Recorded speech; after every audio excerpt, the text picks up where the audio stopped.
L'activité physique pour une personne est nécessaire. Les savants spécialistes de l'éthique islamique, ils considèrent ça comme une partie nécessaire pour le cheminement spirituel pour l'homme.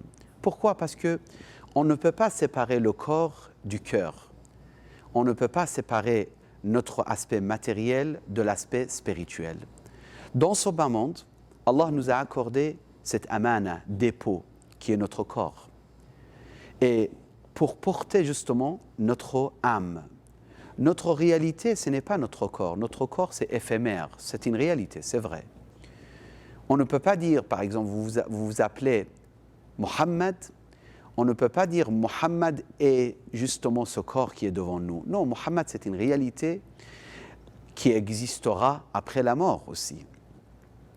Mais quand même, la santé de notre corps pendant cette vie de 50 ans, 70 ans, 100 ans, etc. est nécessaire.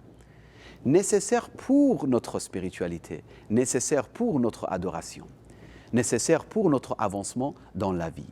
Il y a beaucoup d'aspects qui sont liés à notre corps. Il ne faut pas exagérer, il ne faut pas abandonner le corps en disant « je m'en fiche de ce corps, de l'aspect matériel de mon existence » et soi-disant « je m'occupe que de ma spiritualité ». Ça, ce n'est pas possible. Notre corps on a besoin de notre corps, on a besoin de s'occuper de notre corps. C'est pour ça le sport est nécessaire, le fait de marcher, le fait de prendre l'air, le fait de changer l'ambiance, le fait de marcher avec votre épouse, votre fils, votre fille, etc. Sortir, prendre l'air dans les parcs, tout ça c'est nécessaire. Ce n'est pas quelque chose juste facultatif. Non, c'est important. C'est important, mais il ne faut pas oublier que finalement, c'est notre monture et notre réalité, c'est notre âme.